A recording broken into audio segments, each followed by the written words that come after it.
প্রখর রোদে জ্বালানি তেলের জন্য মোটরযানের দীর্ঘ সারি রাজধানীর মহাখালী থেকে এলেনবাড়ি ট্রাস্ট ফিলিং স্টেশন অভিমুখে।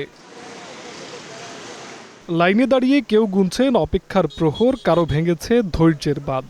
মোটরযান চালকরা কখনো সামনে দেখছেন কত দূরে গেল লাইন, আবার কখনো বসে নিচ্ছেন বিশ্রাম। মূল্যবান সময় বিনিয়োগ করে কাঙ্ক্ষিত জ্বালানি না পাওয়া যেন অপেক্ষারত মানুষের দুর্ভোগে নুন ছেটানোর নামান্তর। বিড়ম্বনায় পড়ে ক্ষোভ জানিয়েছেন তারা। রয়েছে নানা অভিযোগও।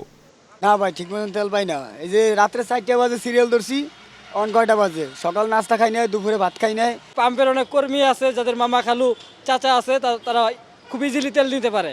আর কি বলবো, ভোগান্তির কথা কিছু বলারই নেই ভাই। কেন পাচ্ছি না এটা তো আমরা জানি না ভাই, এটা কিভাবে বলবো বলেন। তবে সরকারের দাবি, দেশে এখনো 2 মাসের জ্বালানি মজুদ আছে। আমি আগেই আপনাদেরকে বলেছি, অকটেন এবং পেট্রোলের যে মজুদ আছে তাতে আমাদের ইনশাল্লাহ, আমি তখন বলেছি যে আগামী 2 মাসেও কোনো অসুবিধা হবে না। একই কথা এখনও আপনাদেরকে বলছি যে পর্যাপ্ত মজুদ আছে আমার কাছে।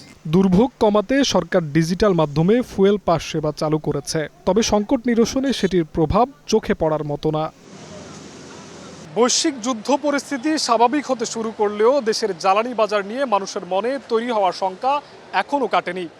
ঘন্টার পর ঘন্টা লাইনে দাঁড়িয়ে যান চালকরা যে দুর্ভোগ পোহাচ্ছেন, সেটি দিনকে দিন বেড়েই চলেছে।